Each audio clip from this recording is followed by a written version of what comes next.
amigos. É uma alegria muito grande estar aqui hoje para mais uma reflexão em torno da doutrina espírita. Nós agradecemos a Jesus a oportunidade que Ele concede a todos nós do aprendizado e desejamos que esse seja um momento feliz e que essas reflexões possam resultar para nós em sabedoria, entendimento, crescimento espiritual. E é assim que nós iniciamos a reflexão de hoje em torno do tema A Consoladora Mensagem de Jesus. E para chegarmos a essa reflexão, nós nos lembramos que as narrativas dos evangelistas vão nos dizer que certa vez Jesus se encontrava em Cafarnaum e havia, como sempre, oferecido às pessoas a riqueza do seu sentimento e do seu amor, na forma de palavras amigas, de atitudes construtivas e também de conforto, consolo, socorro para a necessidade das pessoas que o procuravam. Ele havia realizado muitos feitos grandiosos e por isso a sua fama se estendia por toda a região da Galileia e muito além dali. E houve uma vez em que ele, estando em Cafarnaum, ele vai ser procurado por um centurião, aquele oficial romano que era responsável por coordenar uma centúria de soldados e era uma autoridade. E ouvindo falar sobre Jesus e ouvindo falar sobre os seus feitos, vai procurá-lo porque um de seus servos, que era muito caro para ele, havia adoecido, achando-se paralisado, sem condições de conduzir a sua vida. E quando o centurião ouve falar de Jesus, na narrativa de Lucas, era um centurião do conhecimento do grande público, porque ele havia inclusive auxiliado na construção da sinagoga local para que as pessoas pudessem estudar as leis divinas, realizar as suas tarefas. Então era do conhecimento do público. E esse centurião então manda procurar Jesus para que Jesus pudesse fazer algo em favor do seu servo, que era também o seu amigo. E nessa ida até Jesus, quando ele mesmo vai pessoalmente falar com Jesus, ocorre que quando ele vê Jesus, ele diz: Senhor, mas nem é preciso que o Senhor vá pessoalmente à minha casa, porque eu sei que o Senhor é uma autoridade como eu também sou. Eu dirijo tantas pessoas e uma só palavra é obedecida. Eu sei que pela autoridade que o Senhor tem, uma só palavra já seria o suficiente para que o meu servo ficasse bom, porque eu não sou digno de recebê-lo na minha casa. Mas Jesus, quando olha aquela atitude de humildade de uma autoridade pública, que reconhecia que o poder divino se manifestava através de Jesus e nem era necessário que Jesus fosse pessoalmente. Apenas o desejo de Jesus, a palavra dele já seria o bastante. Então naquela hora Jesus admira a fé daquele homem e vai dizer: mas eu nunca vi fé tamanha como essa em toda Israel. Vá tranquilo. Eu irei, ele ficará bom, porque assim você desejou, assim se realiza. E nessa hora então o servo do centurião é curado e a fé do centurião é ressaltada pela atitude de Jesus, porque era tão cristalina que nem exigia a presença do mestre, apenas pedia que o apoio espiritual chegasse, que ele tinha certeza que Jesus o ajudaria. Quando nós vemos essa passagem, nós nos lembramos também de outras tantas, em que Jesus sempre demonstrou o seu trabalho amoroso, a sua tarefa construtiva, consoladora. Toda a mensagem de Jesus foi uma mensagem consoladora. Ela instruía, ela orientava, mas ela também consolava aqueles que sofriam, que tinham suas necessidades, tinham suas dores, suas dificuldades. Porque até Jesus chegar, a noção de justiça, a noção de Deus era sempre uma noção nem sempre devidamente interpretada, porque era muito associada ao Deus injusto, aquele Senhor cuja ira recaía sobre os homens. E quando Jesus chega, ele mostra o Pai amoroso e bom, generoso, cujo amor atendia todas as pessoas. Ele vai nos encaminhar para o entendimento da lei divina, a lei de amor, a lei de bondade. Vai nos mostrar a justiça do Pai e a misericórdia do Pai, nos ajudando a viver melhor. Então, todas as ações de Jesus foram ações amorosas que nos orientaram, nos auxiliaram e nos consolaram. E é assim então que Jesus realiza toda a sua tarefa. E quando está prestes a partir para a vida maior, ele convida os discípulos a continuarem a tarefa de levar adiante aquela mensagem transformadora. Primeiro ele convida os 12 discípulos, os convida a partilhar também aquelas boas notícias que ele tinha trazido, a ir nas regiões vizinhas, levar a mensagem aqui e ali para aqueles que não conheciam. Mais tarde, ele vai convidar 72 discípulos para que eles também pudessem levar a mensagem, segundo a narrativa dos evangelistas. E esses amigos vão cooperar com Jesus na tarefa de espalhar as bênçãos que eles tinham recebido na forma de conhecimento. Eles irão agora dividir com aqueles corações que também tinham sede de paz, tinham sede de amor, necessitavam de apoio, mas ainda não conheciam o Mestre. E quando estava prestes a partir para a vida maior, Jesus então certa vez vai se reunir com os discípulos. Era o momento da Páscoa judaica. Logo depois ele seria crucificado. E como ele sabia que dentro em breve já não estaria entre os homens, mas sim na vida maior, ele vai dialogar com os discípulos, preparando o coração deles para as iniciativas do futuro, convidando-os ao trabalho e demonstrando que ele jamais abandonaria os seus discípulos, que são os seus amores.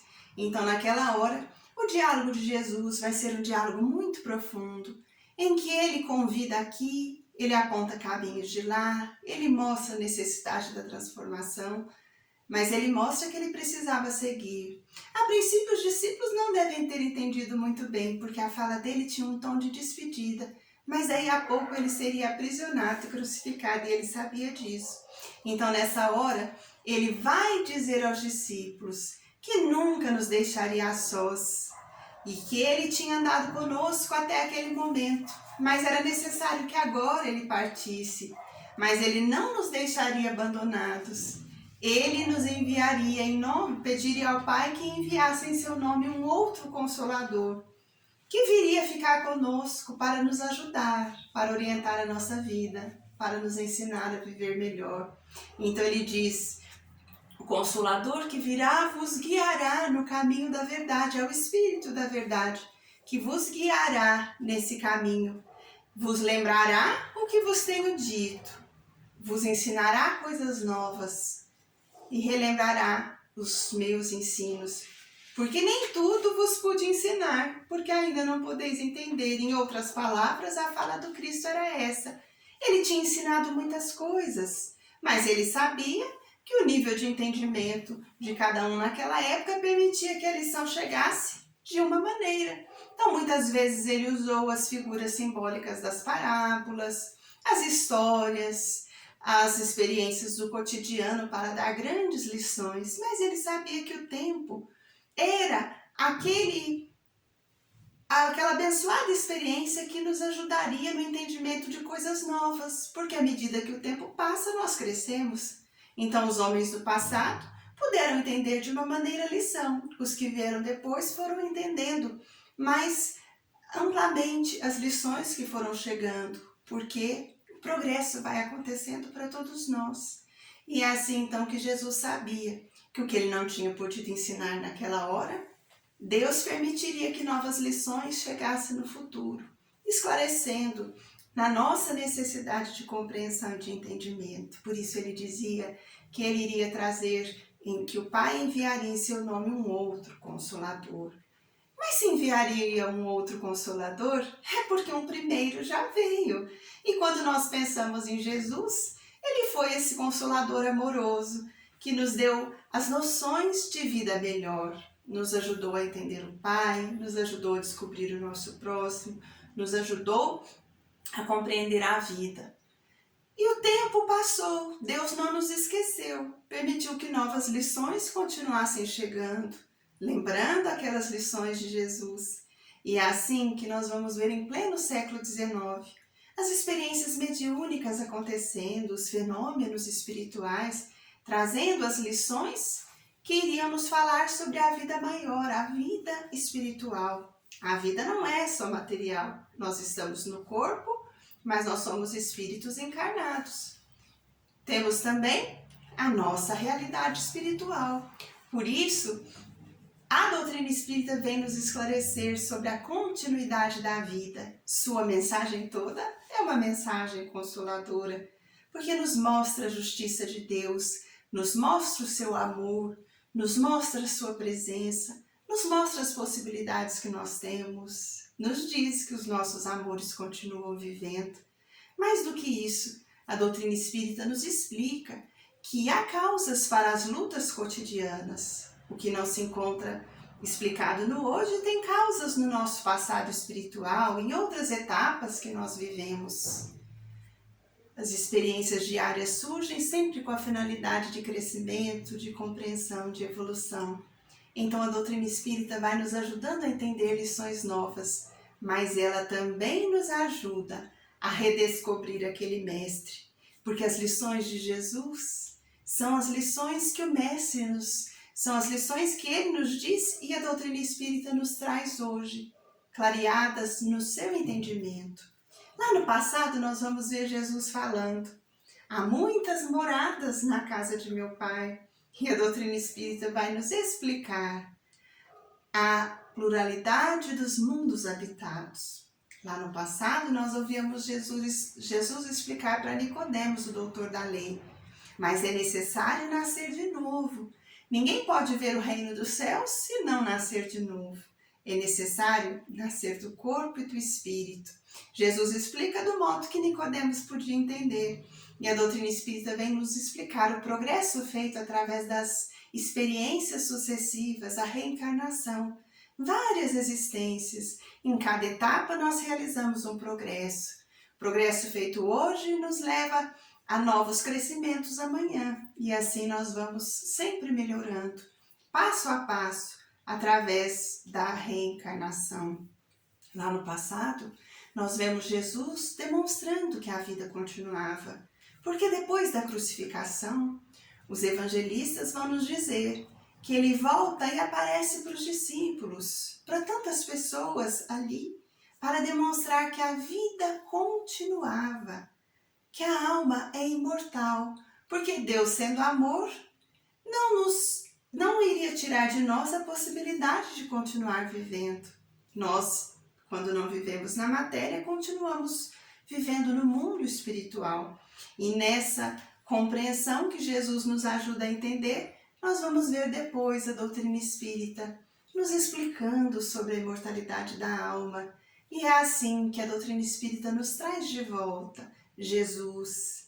O Evangelho segundo o Espiritismo é todo um estudo feito em torno das lições de Jesus, especialmente nos seus aspectos morais.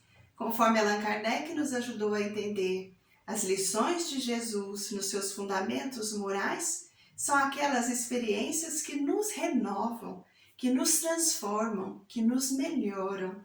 Por isso, o Evangelho segundo o Espiritismo dedicou um capítulo inteiro a pensar no aspecto consolador da mensagem de Jesus. Então, Allan Kardec, no capítulo 6 do Evangelho segundo o Espiritismo, deu o título Cristo Consolador. E especialmente no item 3 e 4, nós vamos ver Allan Kardec refletindo sobre o Consolador prometido. Aquela promessa que Jesus fez aos discípulos quando ele estava se despedindo, de que nunca nos deixaria sozinhos, de que estaria conosco por todo sempre, mas que ele rogaria ao Pai que nos enviasse um outro Consolador, aquele que viria nos guiar no caminho da verdade, lembrando as lições que ele já tinha trazido, mas trazendo novas lições porque agora nós já poderíamos entender. Então a doutrina espírita cumpre esse papel. Ela também nos consola, ela também nos orienta, ela também nos prepara para a vida, também nos renova e também nos ajuda a redescobrir Jesus. Então fica para nós o convite, que essa doce presença do Cristo continue a guiar os nossos passos e nas nossas horas de dificuldade ou de incerteza, que nós possamos lembrar que Ele foi o grande amigo, cuja presença acalmava o pensamento, acalmava o coração e o sentimento de quem o procurava, mas suas noções de vida tornavam a vida daqueles que o procuravam uma vida melhor. Conosco não vai ser diferente. À medida que nós formos compreendendo um pouquinho mais claramente as suas lições, nossa vida também se tornará melhor. E nós vamos nos sentir felizes como o centurião, que num dia de grande necessidade procurou Jesus e tendo grande fé no coração, pediu a ele: Senhor, nem é necessário que o Senhor venha pessoalmente à minha casa, porque eu confio que uma só palavra sua é bastante para que o bem seja feito. Que a nossa fé seja alimentada diariamente, para um dia ela ser tão grande e tão forte quanto a fé do centurião.